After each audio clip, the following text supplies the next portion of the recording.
Mga tol, umaalma at tumututol na agad ang China, mga kapatid. Dahil ang Pilipinas ay planong bumili ng mid-range capability missile o yung Typhoon, mga tol, na katulad ng pinahiram sa atin o dinala ng Amerika dito sa atin, mga tol. Ngayon, ang plano ng ating bansang Pilipinas, mga tol, is bumili na tayo ng sariling ganun. Pero plano pa lang yan, idea pa lang yan, mga kapatid, tumututol na agad ang China, mga tol. Ang tanong, anong karapatan nila, 'di ba, para tutulan yung ginagawa ng ating bansa na pagpapalakas sa ating sandatahan? Yan ang ating pag-uusapan ngayon, mga kapatid, no? Unang balita natin, ito mula to sa Manila Bulletin Online. Ang sabi rito sa report, China has opposed the Philippines' possible plan to purchase a US mid-range capability missile system, which is said is provocative daw, sabing mga ganun, mga tol, and an irresponsible choice. Sabi ng China, mga tol. Anyway, panoorin na lamang natin to, mga tol, no? At bago yan, huwag mong kalimutan mag-subscribe. Kung ikaw ay isang Pilipino, mga tol, at naniniwala ka na dapat ipaglaban natin, mga Pilipino, ang ating karapatan sa ating soberanya, syempre, ilagay mo yan sa comment section sa ibaba, mga tol. So, wag na natin patagalin pa. Panoorin na natin to, mga tol. 非方引入反导中导。 Eto na. Ano ba pangalan nitong mamang to? The introduction of the medium-range missile system, strategic and offensive weapon by the Philippines in collaboration with external forces is a provocative and dangerous move. Sabing gano'n ng China, mga tol. Lahat na lang talaga, no? Inaalisan tayo ng karapatan, mga tol, sa karagatan. Ngayon, pati ba naman sa pagpapalakas ng ating sandatahan? No? Kinokontra nila, mga tol. Tutol din sila. 系统这一战略性、进攻性的武器，是配合域外势力 Ay, nako 制造 po. 地区紧张对立， And it will create tension. Magke-create daw ng tension and confrontation and provoke an arms race in the region. Ano sinasabi nilang arms race? Arms race. 'Di ba? At sabi nga ni Secretary Gibo Chodoro, dalawa dila nitong mga 'to eh. Yung sinasabi nilang arms race, sila ngayon nagde-develop ng kanilang mga nuclear arsenal. 'Di ba? Paggawa sila ng paggawa ng mga barko nila, yung mga barko nila pinapapunta pa nila rito sa West Philippine Sea. Tayo bilang bansa, wala tayong karapatan na palakasin ang ating sandatahan. Ay naku po talaga naman. 挑动地缘对抗和军备竞赛的挑衅和危险行动，是对本国和东南亚各国人民。 Binabasa ko na lang kasi total di rin naman natin maintindihan yung sinasabi niya eh. Sabi niya, this is an extremely irresponsible choice, no? Irresponsibleng choice daw, mga tol, for the people of the Philippines and Southeast Asia, as well as for regional security. Paano magiging irresponsible choice 'yan? 'Di ba? Ngayon, ang Pilipinas, mga tol, tayo, minomodernize natin yung ating puwersa, yung ating sandatahan para kahit papano makapalag tayo, maipagtanggol natin yung ating bansa o yung ating soberanya laban sa mga mananakop. Ngayon, paano mo magiging sasabing irresponsableng pagpili, no, para daw sa mga mamamayan ng Pilipinas at sa Southeast Asia, etong plano o posibilidad na bumili tayo ng mid-range capability? Diba? Yan ay deterrence natin. Yan ay pananggalang natin o pangdepensa natin kung sakasakali mang merong lulusob sa atin, mga tol, o merong gustong manakop sa atin. At wala naman ako nakikitang bansa, mga kapatid, no, na hindi nila pinapalakas ang kanilang sandatahan. Ang actually, mga tol, napag-iiwanan nga tayo rito eh. Dito sa Southeast Asia, napag-iiwanan tayo, mga tol eh. So pag bumili tayo ng mga ganitong klaseng missile o para sa depensa o para sa paglakas ng ating sandatahan, bawal 'yon. Tinututulan nila.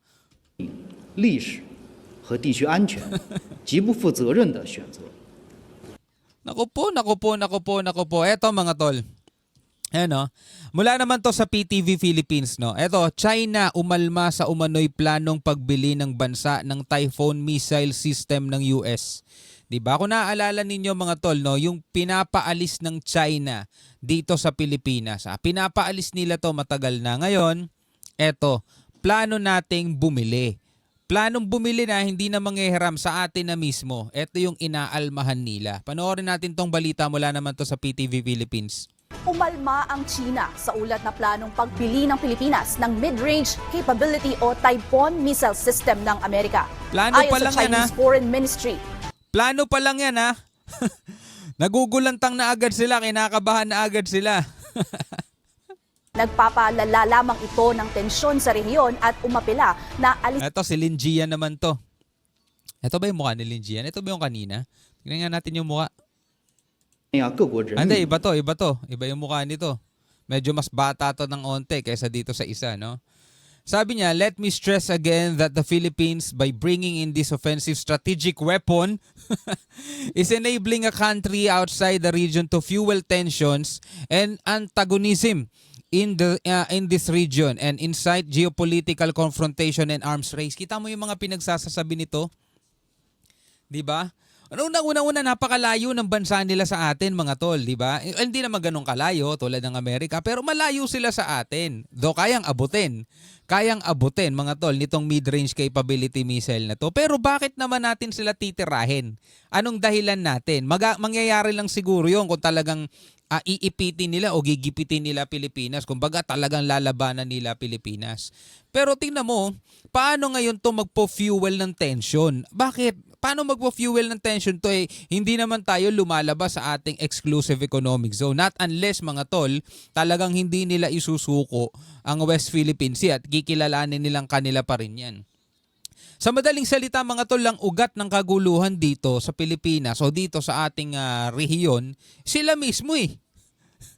Sila mismo yung ugat ng kaguluhan dito. Tayo, naglalagay lang tayo ng pandepensa para pag nagkagipitan kahit papano, meron naman tayong pampalag. Ayaw nila mangyari, mga tol. Ang gusto nila, sila yung, alam mo yun, dominante, tapos tatakutin lang nila tayo ng tatakutin. Isina sa Pilipinas ang naturang missile system ng US Army. Balikan natin. Ayon sa Chinese Foreign Ministry, nagpapalala lamang ito ng tensyon sa rehiyon at umapila na alisin na sa Pilipinas ang naturang missile system ng US Army. Sorry kayo, bibili ang Pilipinas niyan. Kaya nitong magpakawala ng Standard Missile 6 at Tomahawk Land Attack Missile, abot hanggang 2,000 kilometro o higit pa. Pero ayon kay Defense Secretary Gibo Chodoro, wala pang pinal na desisyon sa pagbili ng nasabing kagamitan. Kita mo, wala pang pinal na desisyon. Pinaplano pa lang yung posibilidad, mga tol. Umaalma na agad sila. Makikita mo talaga kung paano sila, no? Kung paano sila, ewan ko ba, nakakatawa na lang itong mga Chekwa, mga tol, no? Talagang pinapakilaman nila pati yung natin, yung galawan natin dito. Samantala, iniulat ng Armed Forces of the Philippines ang matagumpay na RORE mission sa BRP Sierra Madre sa Ayungin Shoal kahapon sa tulong ng Philippine Coast Guard. Ito na ang ikatlong sunod na RORE na walang untoward incident matapos ang provisional agreement sa pagitan ng Pilipinas at China. Sa Ayungin Shoal yan, doon sa may BRP Sierra Madre. Alright mga kapatid, yan, kitang-kita natin ngayon kung ano ang nagaganap dito sa atin. Na makikita mo, mga tol, na kahit na ang ginagawa ng Pilipinas is normal lang na ginagawa ng isang bansa na palakasin, patatagin, mga tol, yung kanilang puwersa. Halimbawa na lang, mga tol, etong bansa natin. Halimbawa, magde-develop tayo ng mga missile system, yung tipong tayo na mismo gagawa, so ipagbabawal nila yon, no? Eto, mid-range missile, mga tol, plano. Wala pa nga daw final decision plano pa lang yung posibilidad na bumili. No, tumututol na agad sila. Anong klase yan? Bakit? Probinsya nila tayo? Baka naman nasa puso't isip na rin nila yon, probinsya na nila Pilipinas. Ay naku po. Anyway, bilang isang Pilipino, ano masasabi mo dyan, mga tol? Comment ka na lamang sa ibaba, no? At makitawa ka na lang din. Nakakatawa talaga yung reaction nila. Hanggang sa muli, ako nga pala si Shobaldi. Peace out.